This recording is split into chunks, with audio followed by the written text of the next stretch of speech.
Planned Brotherhood is not affiliated or associated with Planned Parenthood? Planned Parenthood is a registered trademark of Planned Parenthood Federation of America Incorporated? It must have been, it must have been, it must have been a happy time, time. It must have been, it must have been, it must have been a happy time, time. The sun would shine, the candy bars, Kool-Aid flowing like wine, the comic books, the TV shows, the bubble gum, the kitty cat. Everybody go back, watch the Langoliers, and laugh at the laughable performances throughout. Are you tempted to like rent it now? No. I just want to read the story again and see if it. And we really watched most of it. We really did. But I realized what it was at 95, 94? 95. Right.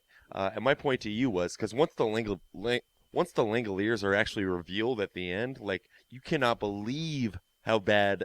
Is it even CGI? But I mean, that's like a budget issue, not so much as like, yeah, Jurassic Park was out and that looked pretty good for its time. I mean, it looked really good for its time, pretty good now. Yeah, it holds up pretty well. But I mean, like, if you look at clips from the C. Thomas Howell directed War of the Worlds Part 2, right, it's even worse than the Langoliers. I guess my question is, then why do it? When you got a story as all-encompassing as aliens taking over the world, or in this case, the Langoliers. Dad was still into it. I mean, and we were too at the time, but we were impressionable, 14. Yeah, but like I say Dad because like adults were. Yeah, I think he was just so attached to the Stephen King story that he's like, I'm going to... Plus, it's literally like a 5-minute portion of a 4-hour miniseries where you actually see... But even before that, it was bad. Yeah, The blind chick? Are you kidding me? Yeah, well, I mean, the acting and stuff was terrible. It's ABC... And you know, it was missing from Stephen King miniseries is Steven Weber. Yeah, he wasn't in there to save I kept it. waiting for him to show up. Yeah, even as a Langolier at the end. I'll credit Kelly with that joke because she made that joke on Facebook, and it was pretty funny. Well, that was sweet of you. So I posted this tweet last night from work. I don't know if you saw it. It was something about masturbations. Like, I just saw it this morning. Yeah. I insist on my fantasies being so realistic that most of the time I can't even talk myself into taking my pants off. I thought it was pretty funny. There was this girl next to me who I work with, and she's like, "What are you doing?" I was like, I saw her comment. Yeah, I was like, "Oh, just posting something on Twitter," and she's my Facebook friend, which I totally forgot about. So she comments like, "Oh, disturbing! I was standing right next to you when you wrote this." Just between me and you and the internet, this girl hot or no? I'm not going to comment on that. Okay. I did also try to offend her yesterday. I don't think it worked when she said something about, is it bad that her daughter ate 4 yogurts that day? And then I asked if it was bad that I let my daughter have 4 beers that day. I'm always sure to, and I always tell her like how much I hate my kid and stuff like that. So if she's listening, this is the joke. But it did make me, every now and then I'll be like, yeah, dude, I want to write stand-up because I just watched the movie Funny People, and there's like an open mic here in town and stuff like that. And their stand-up is so bad in that movie. Yeah, exactly. And you were talking about it with Ed a little bit, like you had written him a couple of jokes when he, Yeah, he wants more like magic or jokes to tell like at the beginning of a magic act. Okay. But I was thinking it would be funny, and you could sort of do a riff that would take up a whole open mic situation when you get 3 minutes or whatever. Sort of along the same lines about like, oh, I like to masturbate, but I insist on being really realistic, and since I wouldn't cheat on my wife, like I sort of have to kill my wife off first. Like a lot of people will masturbate, and they're like, oh, you know, my wife's dead in this fantasy. But like I'm really obsessed with paying attention to detail. So like I'm masturbating through imagining like this horrific car crash where she's like, her head goes through the windshield. It's really hard to masturbate through it. And then I have to masturbate like through the funeral part of the fantasy, which is really awkward because like my mother-in-law is consoling me and stuff like that. And then I have to masturbate through like the period where I'm really unapproachable to my friends and I just sit there and talk to her picture above the fireplace. I just took the form of a heckler, sorry. Oh, I also prepared myself for hecklers. I'm going to be like, any masturbators in the audience? And then when I got a heckler, I'd say like, no, I asked for people who masturbate, not jerk-offs. I like that one. But then it gets a little better because now I'm masturbating through the part where like I'm finally taking her clothes out of the closet and putting them into boxes and stuff like that. And then I can really get down to like her friend. I imagine by this point there's some chiefing going on, right? Yeah. Well, the problem is that every time I masturbate, it takes like 12 hours, and I have to go to work. So, yeah, there's my stand-up thing. Every now and then I get like 2 years ago with the whole Keith and the Girl thing, how that podcast has where he does stand-up every year, and people submit their stand-up submissions, and they play them on the air, and everyone votes for who's his opening act. And I had some stuff, so I was like, oh, I'm going to do it. And, like, it was, like, 2 minutes of, like, leading up to one punchline, and they really cut it off, like, 45 seconds in. Right. Which is pretty humiliating when it happened. I'm like, wow, tens of thousands of people just heard them bust on me. But they didn't really bust on you that much. They were like, is it going to keep going like this? And then they never got to my... I felt like I had some funny one-liner jokes in there, but I was starting off with something that took way too long. Yeah, the whole build-up premise that the thing you were building towards wasn't it about being a Jehovah's Witness? And it was about like being a Jehovah. I don't even remember where I was going with it. How about this as an idea? If it doesn't work out, then we'll cut it out. For the outtake, can we find the episode and just post that clip at the end? Find the episode of Keith and the Girl where they're ripping on me? Yeah. I mean, just post that little bit of that episode. It'll have to be like, we'll have to look at the date. It would have been before April of 2000 and we'll figure it out. And 9, yeah. Somebody will help us out there. But I know a guy here in town who does stand up at the open mics. Do I know him? I don't think so. Okay. He does stand up at open mics in Sela, which is right next to Yakima. That seems crazy to me. He did it, and like I watched it on YouTube, and it was his very first time up there. But I mean, he's only been doing it for 3 months, and it's so small town that like he has now been hired. Like he's the official opener for like all the people that they do get in there, like on Saturday nights. Oh yeah, which is probably because he's the guy that would actually show up every week and do open mics. But sometimes I'll get in my head to where like I want to do it, and like me and Ed will talk, and like I want to do like a performance piece where we went up there and played circus music and just played a couple rounds of rock paper scissors. Like we were really gonna do it, and I bailed on that because I'm like, what does it even mean? Like, is that why? Like, is it because you didn't have faith in the material? Well, or because you're too afraid of performing both. another? I mean, people? I know realistically that even if I showed up there and I was like, here it is, I'm gonna do it. When it came down to it, I would turn around and walk away. Right. I would never actually go through it with it. But I also thought it would be funny to do a character about like if me and him went up as a duo, and he was like in a wheelchair, and he was like, I'm already laughing. It was a character I was thinking of, like the guy who claims he doesn't want to talk about how he's an Iraq War veteran, but it's all he talks about. Because there was the guy in the real world, and he was like, oh yeah, I don't really like to talk about it, but every time the camera was on him or he was talking to anybody, it was all about his experiences in Iraq. So it'd be like sort of singing a song, but every time I sang a verse, Ed would jump in with something about being in Iraq, and would sort of culminate in me pushing him in his wheelchair off the stage at the end.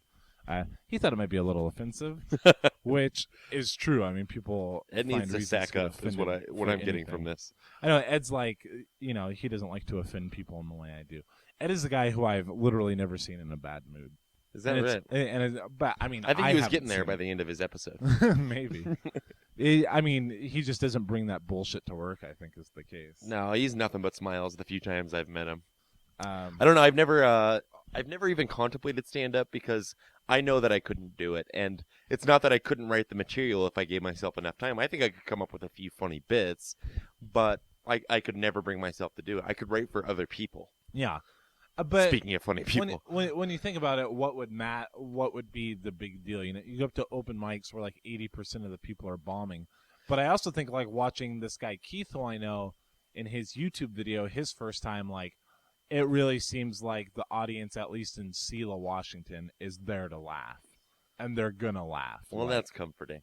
But I know that it's only 3 minutes, but that's not just it for me. I would be thinking about it and torturing the same thing like when I submitted to Keith and the Girl, which is like one of the most attacking podcasts there is. Like they don't mind like being very honest about their listeners, and so like I knew what I was getting into. But when it happened, like I mean, I was in a funk for like days. Were you really? Yeah, it was embarrassing for me. But that was just like, oh, I sent it in, and on a whim and didn't think about it for a couple of days, and then all of a sudden it happened. They played it like for me to get up there and stand on the stage, and if anything were to go wrong, like I don't have a comedian's thick skin, is what I'm saying. Like I would take it way too personally. Yeah, I think a lot of stand-up comes with the delivery, which I would not be able to deliver on stage. Yeah. Like I'd have the material there in my sweaty palm, but I wouldn't be able to like emphasize the right words. It would just be a fucking mess.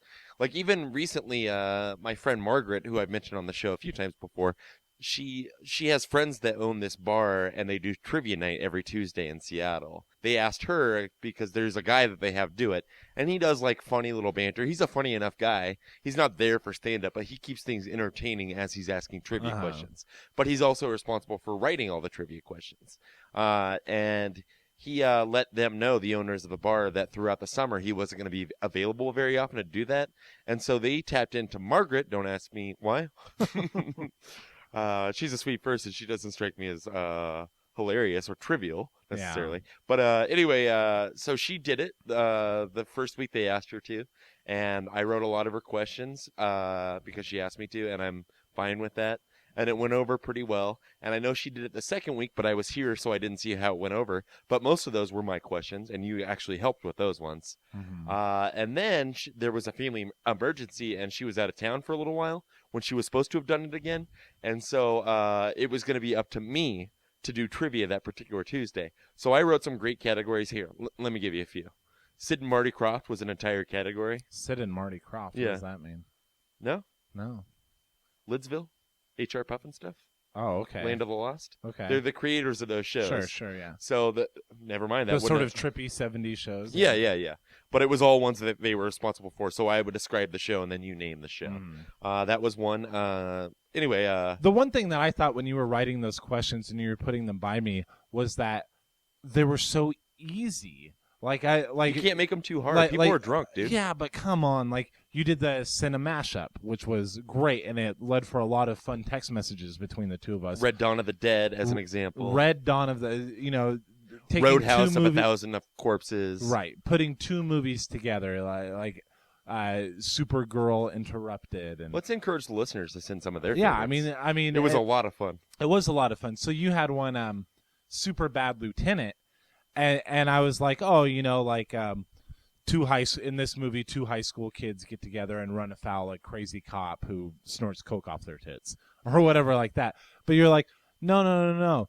In this 2000 whatever comedy starring Jonah Hill and Michael Cera, run across Harvey Keitel as a I never dropped who blah blah blah. And I'm like, dude, you can't make them think about it. Like the fun thing for a trivia would be to where you actually have to be pretty good to get it. And I went to Seattle and did a trivia night with you guys once at Buckley's in Belltown, and it was pretty lame, but I mean it was semi-complicated. And then the idea of trivia was really fun. I was like, I want to start one at Sports Center here in Yakima. You should. But as much as what I'm sure you're getting to when you were going to take over hosting for Margaret, it's just that same thing about when it came down to it, I don't think I can get up with a microphone. Right. And it got to the point and I talk had to people and I work had the crowd. all 40 questions, all 8 categories written and ready to go. And I'd even come up with some okay, if I freeze up, then I'll write down this little piece of banter which will segue into the next category. But then it was 2 hours prior to, and I called my friend Kelly and I was like, I have the questions all written up. Will you do it? I can't do it. Even though if I'd done it, it would have meant free drinks for me the whole night, free food, whatever I wanted. But then an hour later, when she had already committed to doing it, and an hour before it was set to start, the owners bailed and made some excuse. And then the next week when me and Kelly were supposed to do it, they bailed too, which makes me think they had no faith in us whatsoever. Yeah, but I mean, Kelly would have been fine behind the microphone. They let Margaret do it, who had never done it before. Right. Is it just because they know her better, or? Yeah, I honestly and I mean, did they bail on the whole thing, or did that other? I don't know. I didn't go there. I was pissed. Yeah, I know. At least the worst thing is to show up just no trivia tonight. I'll show up there anyway just to see what's up, and then somebody else is doing it. Yeah, that looks like me but has a mustache. It kind of reminds me of when you did that thing for the screening of the Doug Benson movie. We've been over it. I know, but like I remember like trying to write a couple of jokes for you or whatever, but I had no idea what you were gonna do leading up to it, and then you got so drunk, you were so nervous about like just showing somebody else's movie. Right, because I had to be up on stage for a few seconds. Yeah, and the thing is, like, you didn't even have to be. Like, you were just going to be. But then you drag Margaret up with you. And by seeing her crowd work that night, I hope her trivia went well, but I mean, it wasn't like whoa. stand-up genius. I'm just saying, but like, she also didn't know she was going up there. But it was nothing. It was like, hey, hope you enjoy this movie. We like Doug Benson. Right, and then I went in the back and shit my pants. On his brother. My girlfriend decided to break up with me, but didn't for like a month or two later. Yeah, really. Your girlfriend was such a fucking pill that day. Do you blame her? I was a fucking mess. I had to leave halfway through the movie to shit my pants and throw up at the same time, and then I was just like, this goes back to episode 3, I think. We were also smoking a lot of pot that day. Yeah, I was just a mess. But yeah, crowd anxiety, man, I can't handle it. Yeah. I really can't. And that's the same thing. Like, I don't even know why I get it in my head. Like, even last night when I was coming up with that stand-up thing that you just heckled, I was like... As a joke, my friend. I was like, yeah, I should get down there, and maybe in 2 weeks I can go down there on a Wednesday and do it. And then I just come, and I'm like, calm down. Like, what do you... You know you're never going to do it. Just like, but that's the thing. I'm always like, oh, I have this idea for a story. I'm going to write a novel and it's going to be done. And I want to show people and I've always been that way ever since I was a little kid. And like the other day I was at grocery shopping with Alvina and she was reminding me of something. And I was like, when was that? And she was like, oh, it was when you were holding auditions for that short film you were going to do. And I was like, never mention that again. That is one of the most embarrassing things looking back on. And she was around for that? Yeah, I was married, yeah. Oh, my God. I was thinking 16, 17. I mean, she wasn't there, but yeah, I was like, oh, yeah, I dropped like $200 in the hotel room and had actors drive in from Seattle because I made myself sound so official. Yeah, didn't one guy have a credit on Roseanne? Yeah, and several other shows like that. And then like they would show up and I would be like, and I would just like choke and be like, oh yeah, sounds good. Here's a copy of the script. We'll give you a call later. Like, oh yeah, you're gonna read for me. And like that was just once people showed up, it was just like, oh my God, dude, it was so bad. Was this a Craigslist thing? Like, how did you get the word out? It was before Craigslist. I think I went on to like websites that were meant for that sort of thing. An amateur filmmaker website for this area. Hey, I'm posting auditions for this thing. And then also one time, I think during the same time, I answered an ad to go to Seattle and audition for an acting role in a short film. And then we get there, and I'm like, yeah, I'm not going to that. And we just spent my wife and I. and then we just spent a day in Seattle and came home. I was like, there's no way I'm doing this. What am I doing? What do I get inside my head that makes me think I can do this sort of thing? It's not me. I've had a lot of big ideas, but I've never seen me or you as an actor. No, I know, and it was terrible. And like I remember like reading the lines in front of the mirror. Like I don't know what I'm doing sometimes, but it's just like I'm not passionate about any one thing, but like I just don't want to work for the rest of my life. You know what I mean? Like I want to fucking write a book or something like that. Yeah, I always and at 30 now I realize it's unrealistic, but I still I mean, it's not. But no, there's still. I see what you mean though, because I don't act on anything because you haven't devoted your life to it already, right?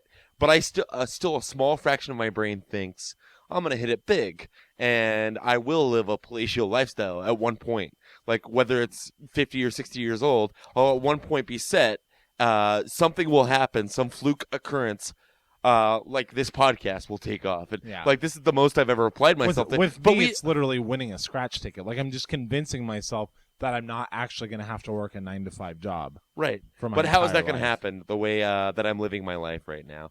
Even the podcast, we make a point to put an episode up every week, but we could be doing a lot more getting the word out there than we had big ideas in the beginning, and now it's like, no, let's just hang out, record, drink some beer. I like our tiny audience. I do too. And no, I'm saying like that's my thing. Like that's what talks me out of going out and putting our name out there and stuff like, oh, I'm content, which I really am. I am too. That's not to discredit our audience. We love you guys. But also the podcast could have easily gone the way of like me auditioning for the short films That's or whatever true. like that and just never came. Or like the first time you came and everything was a disaster and we lost all the files and everything. Like I think that was the first 3 times we tried to record it. Zach was here and I remember like Oh, that's you right. going to the bathroom or something like that and me going, I don't think this is ever gonna happen.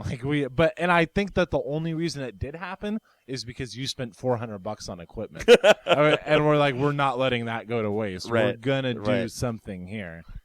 Today, we posted an episode, and we're into the 100s now, and I think you said it probably mostly sarcastically, but you're like, who'da thunk or something Who'da like thunk it? Yeah, that was 100% sarcastically. I wasn't trying to be gay like that. Because, I mean, it's not that hard to just go, okay, yeah, we're going to do this.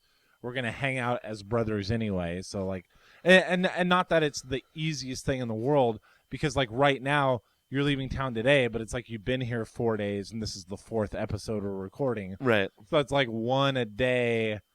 And it's not even 1 a day. It's like No. 2 a day. Like 2 days we didn't do anything, and then 2 on We did 2 other stuff, days. just not in relation to the show. Yeah, and But we went and played croquet. You hit me in the head. Yeah. That's a story for the podcast. I mean, we did our brother. It comes things. full circle. We did our brother things, and then while we're doing that, we squeak out a couple of episodes. And Because it's still fun for us. 2 years into it, it's still fun. I can't speak for you. It's still fun no, for me. it is. And it's The editing isn't always fun, but it's worth it, you know? yeah. We could be the people who say like, oh yeah, I just don't feel like it. Let's go a couple of weeks without putting one up. But like that's just, I always think it's going to lose us listeners if we go 1 day without posting, and the listeners aren't what matters. It's not Wait, like one day without posting? Yeah, like if we go like from Wednesday to Thursday, I'm like, oh, they're gonna lose faith in us and blah blah blah. But the listeners obviously aren't why I'm doing it, because it's not like they're paying for it or anything like that. Whoa. Let's think about what we're saying here. I'm just saying that like it doesn't kill me if we lose a listener. You know what I mean? Maybe you don't. But your I silence think I tells me you do. don't. I just don't approve of it. That's what my silence is telling you. I'm just saying that like, oh, okay. The reason that I choose to put it out that I think we choose to put it out every week is because that was a goal we set for ourselves, and it's not hard. It's not that hard for us to do an episode every week, because we have to get together every 2-3 weeks, talk in front of the microphones for a little while, and then the editing is the only thing that ever keeps us from posting on time. I think maybe 2 times we recorded an episode the day we were supposed to publish it. Right. But like we've always had an episode. We just get lazy about editing it together and posting it up. Yeah.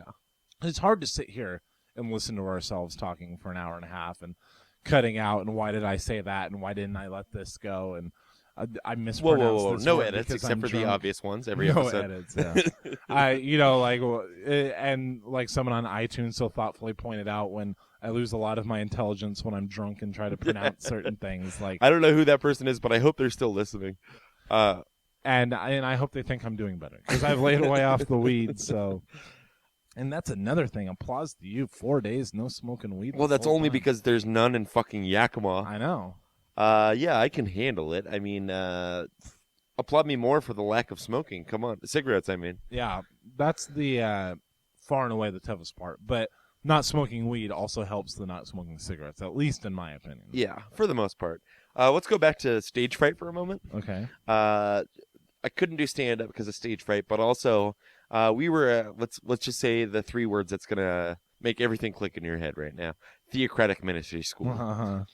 Let me say it again because I slurred. Maybe that guy was talking about me, that iTunes reviewer. Theocratic Ministry School. As a Jehovah's Witness, like once you get of a certain age, you can be as young as shit as long as you can read. Mostly what it is Bible readings. Or you can be Pat K and not even be able to read and still do it. Or Doug K, for that matter. His father. Both suffer from dyslexia. We chose to make fun of it. You can be not even be able to pronounce the word Jehovah and still do it, like Pat K. How did Pat K pronounce it? Joe Witness. Joe Witness. I'm a Joe Witness. He's a Joe Witness. He dropped like 3 syllables. So yeah, basically what it is every Thursday night, I think it was for us, and then eventually changed to Tuesday. Scratch that, reverse it. Nobody gives a shit. Different days for different folks. Doesn't matter. But yeah, there were 3 meetings a week that usually 2 of them were 2 hours, and the book study was 1 hour. Yeah, and But- by meetings, we basically mean church. Right. But there on the Thursday night meeting, there was, it's basically audience involvement, which means like you get maybe a month's notice, like, hey, you're going to be doing the Bible reading on this Thursday night of this month. And you were allotted 5 minutes, I think, was the time, right? It's different now, but yeah, back then they gave you a series of scriptures that you were to read, and then you give a talk based around it, sort of an introduction about what you're going to be talking about, read the scriptures, and then a conclusion. And you always find a way, like, how are we going to, like, you put yourself in a situation, like, if your thing is about theft or something like that, like, that's part of the Bible you're reading, like, have you ever been tempted to blah, blah, blah, and they say, start with a question. Tempted to blah, blah, blah, and be like, oh, this person was in a similar situation. Read from the Bible, and then at the end, then talk about, so you see, this person did this, and this is how we Have you can ever been apply tempted it. to kill your son? Let's see what Abraham has to say on the subject. He What wasn't if tempted. God told you to kill your son? Would you back down? I think I actually started a talk like that one time, but it was always the most nerve-wracking, even though 3.5 of those 5 minutes are literally just reading from the Bible. But I always had a hard time. I never got comfortable, And ever. And I honestly can't believe that we ever went up to do it. And I remember that when There's video footage, if it still exists, of Of both both of of our us. first Yeah. talks. I- Wearing the most awkward $6 suits ever. that, like, the jacket doesn't quite match the pants and shit like that. The shoulder Double-breasted. pads match my humiliation. Not tailored at all. And yeah, I can't believe that, honestly, that I ever got to stand up. I remember the first one I was doing, it was our Kingdom Hall was pretty big, so they had the first and the second school. The second school was this You do it in the back room. People go in back a there back if they room, choose. much smaller, Much no easier, much more microphone. intimate. Yes. Yeah, it's mostly just the people giving the three people giving the talks, and then like their families back there. I totally forgot about that little detail. Yeah, and then there was the front one, which is like where everyone stayed for the most part, and you climb the stairs to the stage and do it on the microphone and stuff. And I remember the first time that I gave the Bible reading, 1 week after you gave yours in the back school. Mine, of course, was assigned to the back school because we were brand new. Nobody wants to look at our flop sweat. Brother Ladner came up to me Look at you. and Like it's 1994 all over again, Brother Ladner. and told me that whoever was supposed to give that Bible reading in the main school, probably Bob Meacham, didn't show up that day, and that would I please do it in the front school. Wait, this was your first talk ever? Yeah, there on the microphone, and I was just like, well, first I remember he was like, do you want to give it on the microphone? And like I remember, I thought he was joking with me. I turned to Mom and I'm like, "What is he saying?" And I was like, "I'm already giving one in the back." And he's like, "I know, but whoever didn't show up, I'm sure it was Bob. we need to give it to you in front." And I was like, "Okay." And I was just like, so of course, what am I thinking about? And especially like that number 2 talk, the Bible reading is like 15 minutes after the thing starts. So like during the song and the opening prayer, You're crying. I'm just like shitting myself. Fetal position, And the whole shitting time, yourself. and then he came up and whispered to me like, "Oh, someone else is gonna do it, like super impromptu, you know. You go ahead and go in the back." And I did it, and then you watch the video later, and I'm just like face glued to the paper, just reading, Yeah. fast as I can. Whole thing lasts like a minute and a half. I did several Bible readings over my time as Jehovah's Witness, and I don't think I ever strayed from the paper. It was always word for word, and I think it was so painful for I everybody think one every time. I did like I made it up to where it was like an outline, and this is when we lived in Yakima, and like Randy was the roommate, and like he was telling me to use gestures and stuff like that, and I was doing all that. Oh, because, Probably a pretty good talk. This is another thing. When you give your Bible readings, Yeah, this is then fun.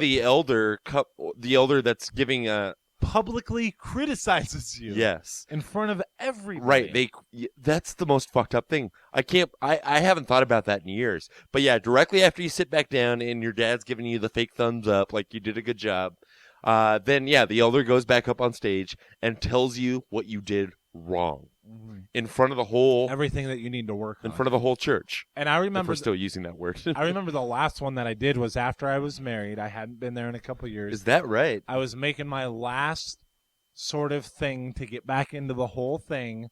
Your last sort And- of thing to get back into the whole thing. That's how I talk. and Usually I'm not that asshole. I'm sorry. So I do the number 2, the Bible reading, and by this point it was just the Bible reading. Now before, when you had to put intros and stuff and you had to fill up the 5 minutes, this was my trick. I did a real quick intro, I read the whole reading, and I was like, now let's go back and read this part again. Yeah, Eat I up did some that more too. time Yep. reading all those, and then going Longest 5 minutes of my life, always though. yeah, like I choose this part. But now it was like, seriously, go up there and just read the scripture. You don't have to put anything else in there and do it. And I went up Is there. that right? And I was I very think I already nervous. left by that time. And it was in the front school with the microphones and stuff like that. And I went up there and I just blasted through it. And I came and I sat down, and it was like Brother Longmire or somebody. And he's like, oh, you did that really fast. You need to slow down. I know it's very nerve-wracking. And he's just saying this, and everyone's like fucking turning their heads looking at me. It seems odd that they still do the critique part of Yeah. it when it's strictly reading Yeah. from the scriptures. And so Because that was always the critique I got too, was you read too fast. Yeah. Which is still the case. I talk too fast, I read too fast, I think too fast, I fuck too fast. yeah. Brother Longmire told me that. And so when he said all that to me, I just sat there, tried, just very conscious of how red my face was turning, and then got up, left, went to the Outback where I worked, drank like 3 beers until I knew the meeting was over, came home, picked up my wife, and maybe went to like 2 more meetings after that ever. Like, it just wasn't for me. It was actually Brother Kaner that turned me away from meetings forever. Yeah, I was just gonna when he forced say me that. to switch the seat I was sitting in, not caring about my OCD where I sit in the same seat every single time.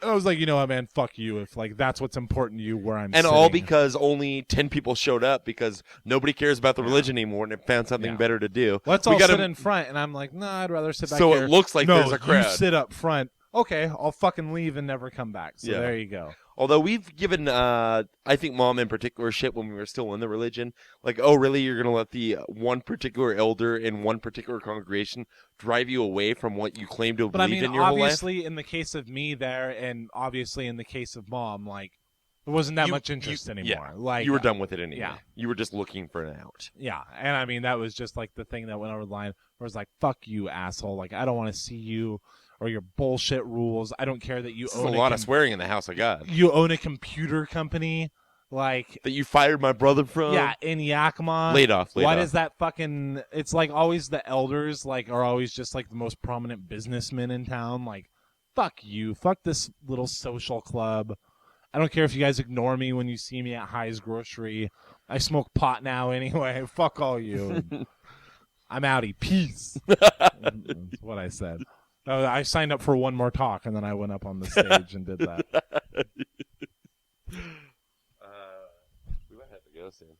Yeah, It's like 3:10, we could acknowledge that on the air. I mean, Okay, sorry for the short episode, everybody. I gotta catch a bus back home. I gotta catch bus. See why you gotta make fun of me? Just for making fun of you? No, we do. Like, really, we have to be there. They say you have to buy your ticket 20 minutes early. We're hightailing. This is too much now. Yeah, goodbye. Cut out that part where I say goodbye. Cut out that part where like, this is not to keep in for humor. We gotta go. Goodbye. It must have been, it must have been, it must have been a happy time. It must have been, it must have been, it must have been a happy time.